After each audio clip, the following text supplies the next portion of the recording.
Thank you, Chairman Neal and Ranking Member Walorski. And thank you to all of you all, you witnesses today, for being here for this very important meeting. I think we've had some really good conversations, and I think we're not only talking, but we're listening to each other, and that's the most important part.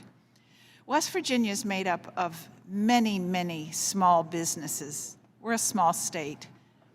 Wendy McCuskey is the owner and operator of Geraniums, a women's boutique of clothing in Charleston, West Virginia. Geraniums has been around for about 30 years, and it is the largest clothing boutique in the state. Wendy has 8 part-time employees helping her run and maintain her small business, and she has 2 of the cutest little girls that she brings to work when kindergarten and preschool are canceled. Since the onset of the pandemic, she's been struggling with running her business and caring for her girls. Her 6-year-old has been in and out of school since August, and sometimes Wendy isn't notified of the closure until that day. With no growth in her business and dealing with her daughters at the store, Wendy has difficulty getting anything accomplished. During the time when most businesses have been transitioning into a post-COVID market, Wendy barely has time to upload more inventory onto her website. Wendy has said, "My husband and I were thinking about opening a second store.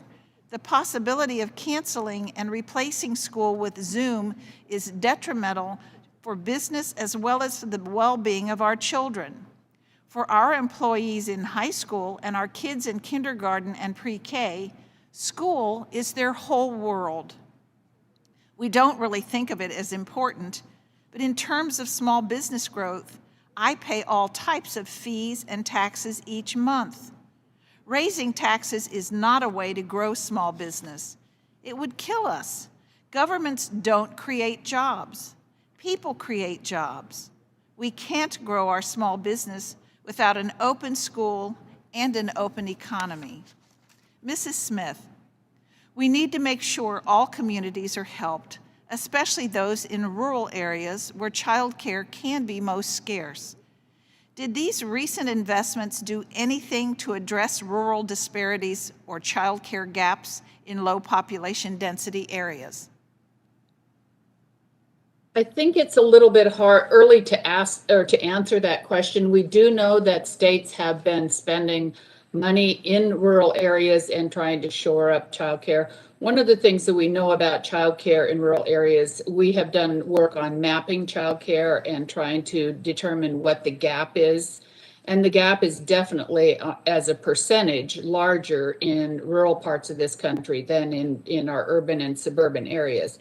So we do have a ways to go. We have been looking at family childcare, trying to support family childcare providers to provide some of this care. How do we incentivize them? They are small businesses.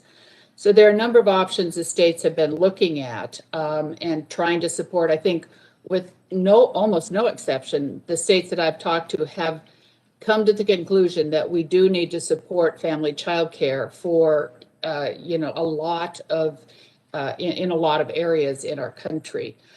The other thing that I wanted to just say before we get off the subject, and I do think it's important, is that the gap for childcare across this country, and especially for infant toddler care, is getting almost worse by the day.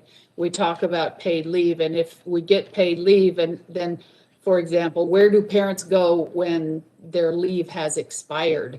And we have almost no infant toddler care available in some parts of our country. So I think all of these things need to be part of a continuum that we try to address as we move forward between where does paid leave and maternity, paternity leave kick in, and then where do we go from there into childcare and especially infant care in this country? Well, this actually leads into my next question, because you've done extensive research on childcare access and affordability based off of parent experiences, and you are quick to remind policymakers that we should be listening to parents like Wendy to hear what they need.